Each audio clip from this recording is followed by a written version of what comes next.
आइए सुनिए, देखिए, समझिए सनातन सत्य। जैसी दृष्टि वैसी सृष्टि, दृष्टि विज्ञान। कुदरत, कुदरती रचना एवं कुदरत के कानून से शाश्वत सुख की प्राप्ति। जोधपुर के परम पूज्य महात्मा उपासक प्रोफेसर डॉक्टर सोहन राज तातेड़ के निर्देशन में सनातन सत्य। जैसी दृष्टि वैसी सृष्टि, दृष्टि विज्ञान।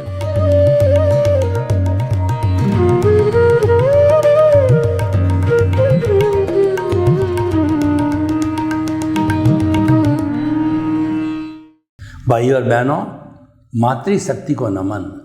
आज का हमारा बहुत सुंदर विषय अपने पराये का भेद। सबसे पहले हमको तय करना पड़ेगा कि अपना कौन है और पराया कौन है।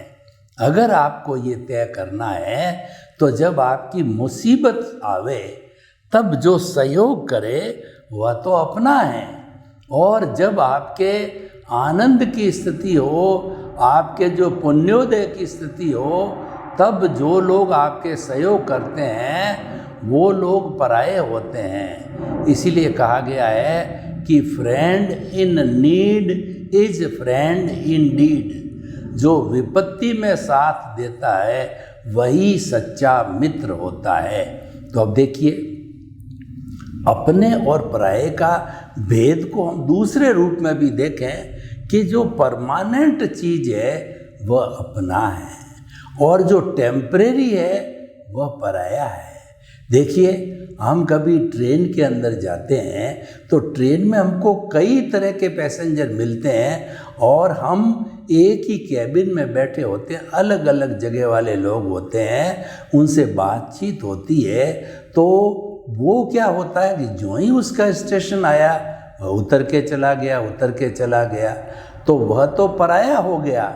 लेकिन हमारा जो परिवार के सदस्य है या रिलेटिव है जो हमारे साथ कैबिन में बैठे हैं, वो हमारे साथ ही स्टेशन पर उतरने वाले होते हैं, वो अपने हो गए।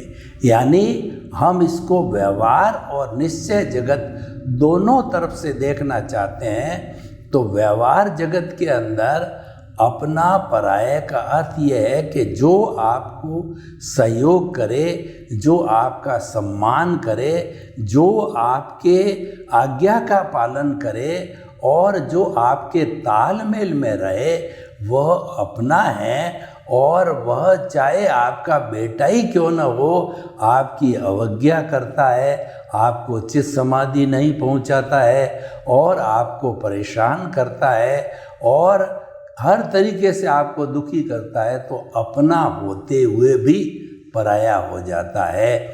और कई बार ऐसे मित्र होते हैं जो कि अपनों से अधिक हमारी केयर करते हैं, विपत्ति के समय, स्वास्थ्य के समय और आने जाने के समय के अंदर, और हर छोटी बड़ी चीज़ के अंदर हमको सहयोग देते हैं।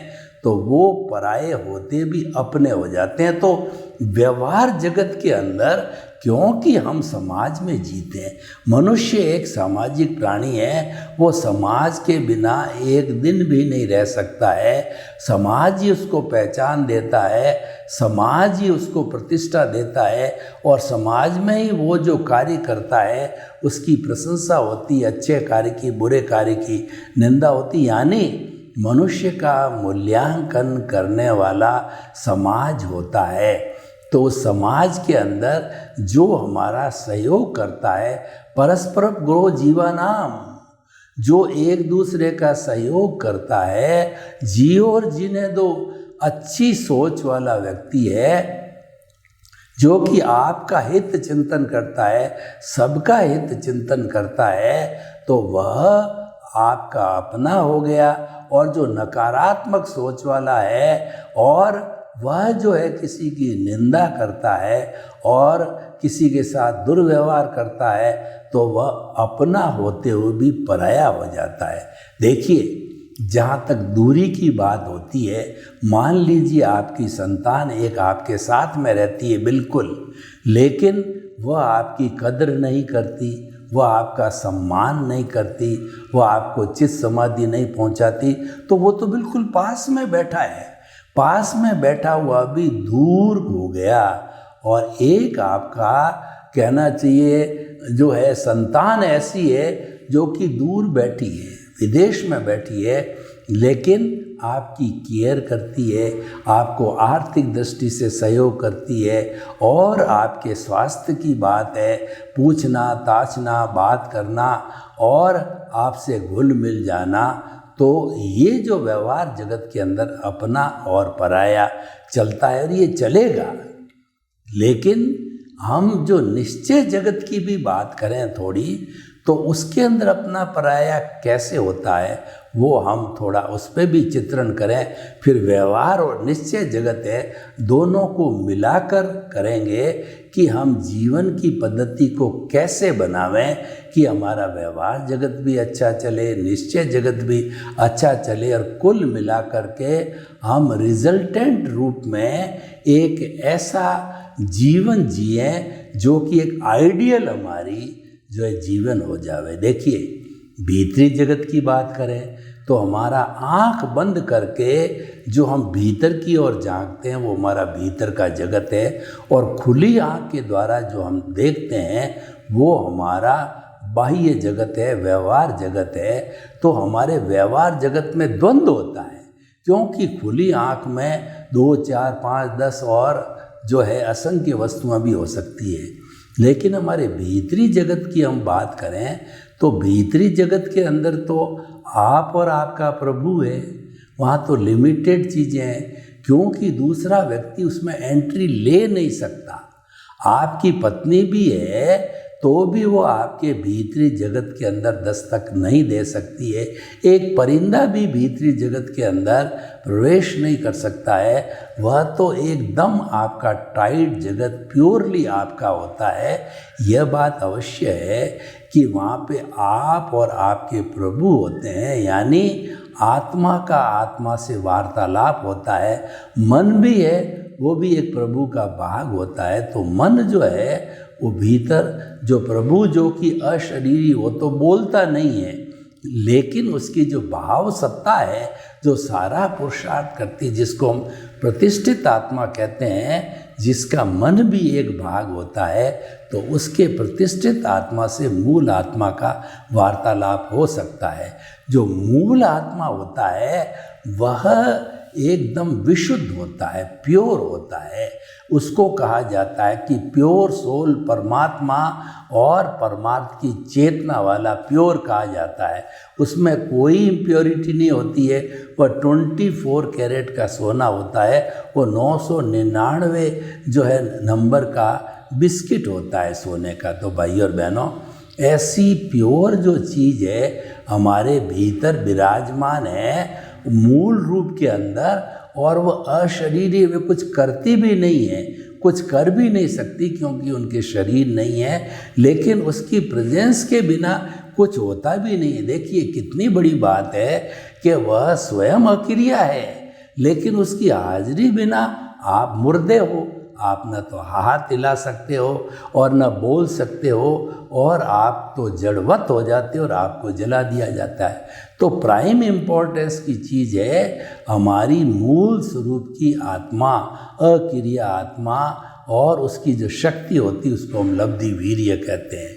तो वो तो हो गया, प्योरली अपनी चीज़ हो गई, क्योंकि वह भूत भविष्य वर्तमान आदि अनादि काल से हमारे साथ रहती है।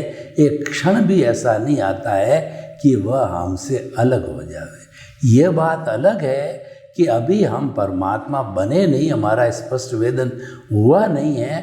तो सही मायने जब स्पष्ट वेदन हो जाएगा तब वो हमारी आत्मा जो है सिद्ध बुद्ध मुक्त बनेगी, यानी सिद्ध शिला में जाकर के विराजमान होकर के भगवान के रूप में वह अनंत ज्ञान, अनंत दर्शन, अनंत शक्ति, अनंत सुख का धाम होकर के, और वहाँ हमेशा हमेशा के लिए विराजमान हो जाएगी, फिर इस 84 लाख जीवा योनि में वो कभी नहीं भटकेगी, उसको कभी भटकना नहीं पड़ेगा। तो हम देखिए, हम आपको क्या बताना चाहते हैं कि वह अपनी है, यानी जो हमारी चेतना है वो अपना है। अब चेतना को छोड़ करके जो होता है वो सारा जड़ कहलाता है। चेतन तो एक ही तत्व होता है, और वो चेतन एक तत्व सभी प्राणियों में सामान्य दृष्टि से एक सा ही होता है, किसी में कोई फर्क नहीं होता है। घोड़ा, गधा, ऊंट, गाय, बैल, भैंस, मनुष्य और हमारा तीर्थंकर भगवान 24 तीर्थंकर, सबकी मूल स्वरूप की आत्मा तो मुक्ति वाली आत्मा होती है, और उसमें कोई भी फर्क नहीं होता है। और जो हमको फर्क दिखाई देता, विविधता जो दिखाई दे रही है, उसका कारण है कि हर एक के भाव अलग अलग है, हर एक के कर्म अलग अलग है। ये विविधता है, उस विविधता में भी एकता जो है वो मूल आत्मा की एकता है, सबकी एक सी है। वह विविधता में एकता यानी डाइवर्सिटी जो है, यूनिटी अमॉन्ग डाइवर्सिटी की अवस्था होती है, तो वह तो बिल्कुल अपना है। अब जो है, जो अपने को हम कभी नहीं छोड़ते हैं, हम छोड़ते हैं पराये को, क्योंकि पराये से हमारा ज़्यादा इतना उपयोग नहीं है। पराया तो पराया ही है, और वह आपका सहयोग करे या न करे उसकी इच्छा पर निर्भर करता है। तो इसका मतलब आप उसको अपना, पराये को अपना नहीं मान सकते। पराया धन, किसी ने आपको लाख रुपए की थैली दी, भाई साहब आपके पास में संभाल के रखना, मैं जब बाहर से आऊँगा वापस ले लूँगा, वो तो पराया धन है। बेटी पराया धन है, वो तो आपके घर में 18 साल, 20 साल, 22 साल, 25 साल रहेगी, फिर तो ससुराल जाएगी, तो वह भी पराया धन है। तो जो हमने किसी से गाड़ी, किसी से मांग के लाए हैं, वो पराया धन है। किसी से पैसा उधार लेके आए हैं, तो वह भी पराया धन है। किराए का मकान है, वह भी पराया है। तो ये सब पराई चीज़ें हैं। हमारी खुद की चीज़ हमारे साथ में फॉरएवर रहती है, और पराई चीज़ तो थोड़े समय के लिए उसका उपयोग किया और वह फिर चली जाती है। तो इसीलिए हम आपको ये कहना चाहते हैं, अब हम विवेचन करें कि पराया क्या है। देखिए, अपना पे तो हमने डिस्कशन कर लिया कि चेतन तत्व है वह अपना है, और जड़ तत्व है वो पराया है। और ये दोनों अलग अलग रहते हैं, दोनों साथ भी रहते हैं और अलग भी। इनका जो मूल स्वरूप है उसमें तो ये शाश्वत है, लेकिन ये दोनों मिलते भी हैं। जैसे ही हमारा शरीर है, तो शरीर के अंदर तो एक ये शरीर है, वह पिछले जन्म के कर्मों के भुगतान का एक साधन है। भुगतान पूरा हुआ, आयुष्य पूरा हुआ, और ये शरीर को जला दिया जाएगा। इस जड़ का यही फंक्शन है, इसीलिए ये पराया है, क्योंकि ये तो हर बार नया नया आता है, इसीलिए ये पराया है। और दूसरा जो है वो हमारे पास में चेतन तत्व है, जो भूत भविष्य वर्तमान में सदा एक सी स्थिति में रहता है, उसमें कोई परिवर्तन नहीं आता है, इसीलिए वो अपना हो गया। अब इसमें अपने और पराये को जो जोड़ने वाला तत्व है उसको मिश्र चेतन कहा जाता है। वह मिश्र चेतन रहता है तब दोनों जुड़े हुए रहते हैं, और मिश्र चेतन न हो तो वह जुड़े हुए नहीं रहते। मैं आपको उदाहरण देना चाहता हूँ कि मैंने जो है बहुत अच्छी तरह से फिनिश करके लकड़ी को फर्नीचर बनाने के लिए, सनमाइका चिपकाने के लिए उसको तैयार किया, और फिर फेविकोल लाए, फेविकोल उस लकड़ी पर लगा करके सनमाइका को उस पर चेप दिया, फिर दबाव दिया 1-2 दिन के लिए, और जब बाद में उसको साफ़ किया तो वो बिल्कुल परमानेंट सनमाइका वाला फर्नीचर बन गया। ये जुड़ाव हो गया। तो ये जुड़ाव करने वाला जो फेविकोल है वो है अज्ञानता।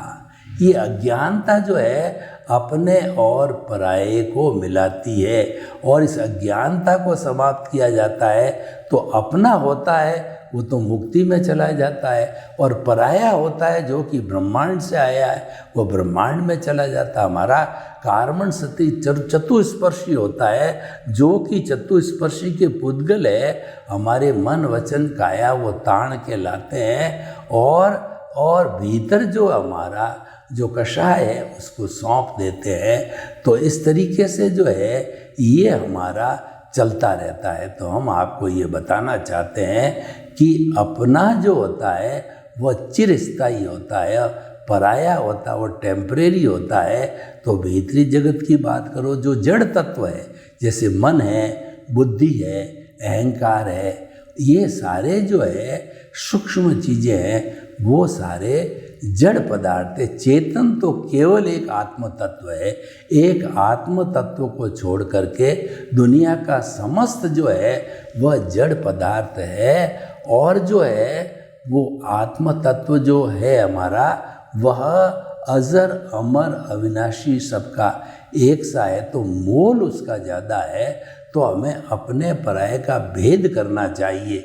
हम जो इस जीवन के अंदर जन्म लेते हैं और हमको ये कॉम्बिनेशन पता है कि ये अज्ञानता है और ये पराया है और ये अपना है, लेकिन फिर भी हम पराये को अपना मान लेते हैं और अपने को पराया मान लेते हैं। ये बड़ी भूल हो जाती है। आज का व्यक्ति बहुत बड़ी भूल कर रहा है। वह अपने को तो पराया मान रहा है, पराये को अपना मान रहा है। कैसे मान रहा है कि देखिए चेतन तत्व है तो वह है, तो व्यक्ति है, तो उसको तो वो भूला हुआ है, उसकी स्मृति नहीं करता और उसके बात नहीं करता, भीतरी जगत में नहीं जाता, वो मेडिटेशन नहीं करता और अपने अस्तित्व की, अपने स्वरूप की जानकारी नहीं करता और अपने स्वभाव में रमण नहीं करता, सेल्फ रियलाइजेशन नहीं करता, इंट्रोस्पेक्शन नहीं करता और जो है वो स्व निरीक्षण, स्व परीक्षण नहीं करता है। तो इसीलिए वो जो अपना को मानते हुए भूला हुआ है। हमने आज ये विषय क्यों लिया कि अपने पराये को समझाते हुए हम आपको कहना चाहते हैं कि व्यक्ति बहुत भुलक्कड़ है। व्यक्ति जो है सही चीज़ का मूल्यांकन नहीं कर रहा है और जो अपना नहीं है, जड़ पदार्थ है, जैसे कि धन, संपत्ति, पद, प्रतिष्ठा, व्यवहार और जो है दुनिया में जितनी भी चीज़ें होती है, हमारा ज्वेलरी कहिए, बैंक बैलेंस कहिए और जो हमारे खेत कहिए, बिल्डिंग कहिए, फैक्ट्रियाँ कहिए, ये सारे जड़ पदार्थ होते हैं। तो व्यक्ति जो है वो अपना मूल्यांकन उन जड़ पदार्थों के आधार पर करता है कि मैं 100 करोड़ की जो है पार्टी हूँ, 50 करोड़ की पार्टी हूँ, 1000 करोड़ की पार्टी, वो तोलता है, जड़ पदार्थों की वैल्यूएशन करता है और अपनी वैल्यूएशन भूल जाता है।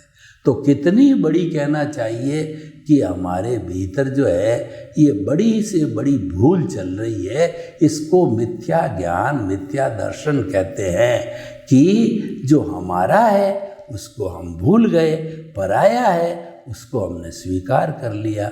तो इसीलिए जो आज के इस टॉपिक से हमको ये एकदम निष्कर्ष निकालना है कि जो चेतन तत्व हमारा है हमेशा उसके अंदर रमण करना चाहिए कि मन वचन काया तो कुदरती रचना है, वह तो जड़ है और वह तो जो ऑटो मोड से चलती है, वो पिछले जन्म के अंदर जैसे जैसे आपने भाव डाले थे, वो भाव जो है वो तो चेतना की सत्ता है, लेकिन भाव डालने के बाद के अंदर है वो कॉजल बॉडी बन गई और कॉजल बॉडी बनने के बाद आपने जब शरीर छोड़ा और इस नया शरीर को धारण किया तो वह हमारी आंसवर शीट कुदरत के पास चली गई और हमको जन्म दिया, वो कुदरत ने दिया। तो कुदरत के जन्म जो है लेने के बाद जो है सारा पालन पोषण कुदरत करती है, क्योंकि वही संजोग जुटाती है और जो है उसके संजोग जुटाने पर जो है उसके अधीन रहना पड़ता है। सारा कंट्रोल कुदरत का रहता है, उसके अधीन हमको कार्य करना पड़ता है, क्योंकि वह कुदरत भी पराई है। वो तो मात्र जो है हमारा जैसा जैसा उदय प्रारब्ध है उसी के अनुरूप संयोग जुटाती है। वह जो है वह क्रिएटर, ऑपरेटर और डिस्ट्रॉयर है। तो इसीलिए जो है वह पराई भी चीज़ है, स्थायी नहीं है, टेम्परेरी है। और मन, वचन, काया तथा उससे जुड़ी हुई हर अवस्था कोई भी है परमानेंट हो नहीं सकती, कि उसका नाम ही अवस्था है। तो अवस्था आती है, जाती है, सुख के बाद दुख आता है, दुख के बाद सुख आता है, उसकी अवस्था बदलती रहती है। तो मन, वचन, काया की जो प्रवृत्तियां हैं, जब उसकी अवस्थाएं बदलती रहती है, जो नाशवान है, तो इसीलिए मन, वचन, काया तथा उससे जुड़ी हुई हर अवस्था मात्र कुदरती रचना। हमें ये चिंतन करना चाहिए, क्योंकि हमारा बाहरी जगत ही हमारा भुगतान है, हिसाब है, परिणाम है। और इसकी शुद्धि के बिना, व्यवहार शुद्धि बिना निश्चय शुद्धि नहीं है। इसको भुगतने पर ही हम मुक्ति की बात और अपने की बात कर सकते हैं, क्योंकि इसका भुगतान होना बहुत ज़रूरी है। देखिए, कोई भी बैंक ने हमको जो है लोन दिया, लोन हमारे खाते में 1 लाख का आ गया, वो क्रेडिट हो गई। अब धीरे धीरे 5,000, 10,000 करके हम अलग अलग इंस्टॉलमेंट में उसको जमाते करते जाते हैं, तो वह फिर क्रेडिट होता जाता हमारा। और जब वो हमने जो 1 लाख रुपये जो लिया वो पूरा शून्य हो जाता है ब्याज सहित, तब हम जो है साहूकार रूप में हो जाते हैं। फिर हमारे पे उसका कोई अंकुश नहीं रहता है। तो भाई और बहनों, हम आपको बिल्कुल जो कैटेगरी हमें बताई है उसको हम बताना चाहते हैं कि पराया है, टेम्परेरी है। पराये को जड़ कहते हैं, पराया अवस्था से जुड़ा हुआ है। और अपना है वो परमानेंट है, वो अवस्था रहित है और उस पर कुदरत का कानून लागू नहीं होता है। पराये पे कुदरत का कानून लागू होता है। और पराये तो आता है और जाता है, और अपना कभी भी जाता आता नहीं है। वो तो चिरस्थायी, भूत, भविष्य, वर्तमान में सदा एक सा हमारे साथ ही रहता है। तब आप निर्णय करो कि आपको पराये को रखना है या अपने को रखना है, क्योंकि पराया है वो हमारा साधन है और अपना है हमारा साध्य है। कोई भी साध्य की पूर्ति करने के लिए साधन की आवश्यकता होती है। कहने का मतलब है कि अपना जो चेतन तत्व है वह इस संसार में बिना जड़ के वह हरकत कर ही नहीं सकता, वह रह ही नहीं सकता, क्योंकि वो तो अरूपी है और शुद्ध मुक्त अवस्था वाला। वो तो अकेला अगर रहेगा तो वह मुक्ति की अवस्था, मोक्ष में ही रह सकता है। लेकिन बॉन्डेड रहेगा तो इस शरीर में उसको बॉन्डेड, उसको सहारा मिल जाएगा, आश्रय मिल जाएगा। तो उस आश्रय के जरिए जो है वह अपना जीवन यापन रह जाएगा, कर लेगा। तो भाई और बहनों, हम आपको बिल्कुल स्पष्ट बात बताना चाहते हैं कि अगर आप चिंतनशील हो, चिंतक व्यक्ति हो, तो आप गहराई से चिंतन करो कि मैं क्यों किराए के मकान में रहूं, क्यों मैं पराये को इतनी तवज्जो दूं और मेरा जो खुद का है उसको मैं तवज्जो नहीं देता हूं। जब आपका ये मेडिटेशन करते हुए और आप इसका भेद विज्ञान और दृष्टि विज्ञान करते हुए, ज्ञाता दृष्टा बनते हुए, जुदापन की जागृति करके करोगे, अपना अलग है, पराया अलग है। ये जो पराया है वह तो जड़ है, वह तो अवस्था से जुड़ा हुआ है, ये अलग है। और इससे मन, वचन, काया ये कुदरती रचना है। इससे मुक्त ऐसा मैं शुद्ध आत्मा हूँ। जो शुद्ध आत्मा हूँ वो अपना है, और जो हम कुदरती रचना देखते हैं वो पराया है। दोनों का डिफरेंस हमको मालूम रहना चाहिए। और फिर ये लाइन ऑफ डिमार्केशन लगने के बाद में हमको ये चिंतन, प्लानिंग करना है कि अल्टीमेटली मुक्ति में कौन जाने वाला है। मुक्ति में ये सोहन राज रूपी पुतला जाएगा, तो या इसके भीतर विराजमान शुद्ध आत्मा भगवान है, जो मूल स्वरूप में वो तो मोक्षगामी है, लेकिन अभी बंधा हुआ है। तो जब वो छूट जाएगा तो मुक्ति में जाने वाला तो वही है। तो इसीलिए हम ये समझ पाए, अपना पराये की भेद रेखा समझ पाए। ये भेद रेखा हमेशा बनाए रखनी चाहिए, और उस भेद रेखा को अगर हम बना के रखेंगे तो ये जो है हमारी चीज़ बिल्कुल स्पष्ट हो जाएगी, और हम हमेशा तवज्जो जो है अपने को देंगे, पराये को तो हम उस हिसाब से तवज्जो देंगे। देखिए हमारे गेस्ट आ जाता है तो गेस्ट का कोई भी काम करना होता है वो हमारे हिसाब से करते हैं हम, और ऐसा नहीं है कि पूरा का पूरा हमारे पास जो कुछ भी उपलब्ध है वो सब हम गेस्ट को दे दें, ऐसा भी संभव नहीं आता है, क्योंकि वो कंज्यूम करने के लिए हमने जो है वो अपना एक स्थान बना दिया। तो भाई और बहनों, हम आपको बताना चाहते हैं कि अपने और पराये का भेद क्या है, कि जो परमानेंट है, चिरस्थायी है, वह अपना है, और जो टेम्परेरी है, जड़ अवस्था में है, वो पराया है। क्यों? तो अवस्था के अधीन है। हम उसको पराया क्यों कहते हैं कि इसकी अवस्था जो है उसके अनुसार ही इसका मूल्यांकन होता है, उसके अनुसार ही ये घटता बढ़ता है, उसके अनुसार ही जो है ये फंक्शन करता है। अवस्था को समझना बहुत ज़रूरी है। जब अवस्था समझ में आ जाएगी तो अपना पराया का भेद हमें समझना आ जाएगा, क्योंकि जो अवस्था होती है वो विनाशी होती है, अवस्था होती है वो टेम्परेरी होती है, वो जो है आया है वह जाने वाला होता है, कोई भी चिरकाल में स्थायी नहीं है। और चिरकाल में जो स्थायी है वो हमारी जो है वह आत्मा है, वो चिरकाल में स्थायी रहती है।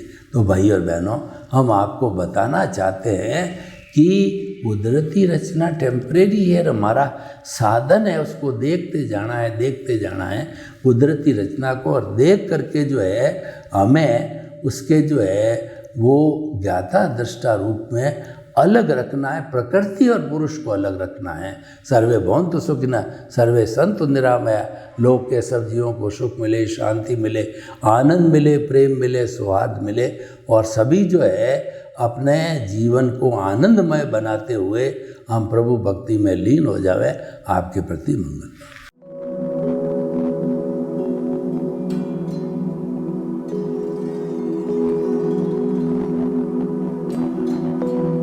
एक ऐसा अंतर्राष्ट्रीय ख्याति प्राप्त मानव जो गुरु प्रेरणा से पिछले 20 वर्षों से वानप्रस्थ जीवन जीते हुए 24 घंटे मानवता की सेवा में संलग्न है।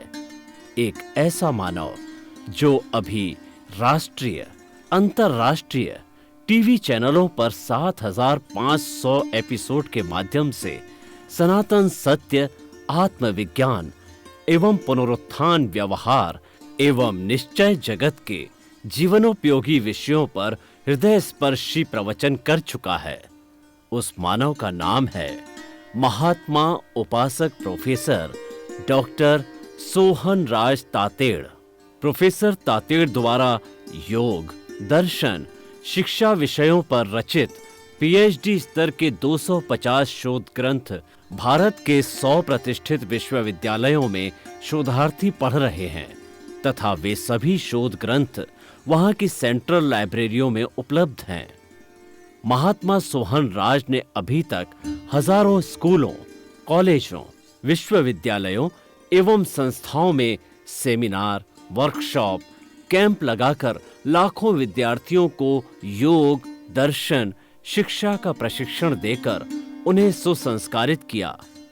डॉक्टर तातेड़ ने भारतीय संस्कृति उत्थान के 4000 से अधिक समसामयिक विषयों पर आर्टिकल लिखकर ऑनलाइन जर्नल, पत्रिकाओं, वेबसाइट्स पर प्रकाशित किया, जिसका उपयोग लाखों पाठक कर रहे हैं। उपासक तातेड़ के 5000 से अधिक आज का सुविचार, आज का शुभ संदेश, आज का मंगल भावना योग आदि चिंतन websites, Twitter, blogger, Facebook, YouTube माध्यमों से लाखों लोग अपना जीवन निर्माण कर रहे हैं। मानवता के मसीहा ऐसे महामानव महात्मा सोहन राज तातेड़ के प्रोफाइल को अभी तक विश्व के 20 लाख दर्शक यूट्यूब पर, 12 लाख गूगल पर एवं लाखों दर्शक फेसबुक, ब्लॉगर, ट्विटर और इंस्टाग्राम पर देख चुके हैं।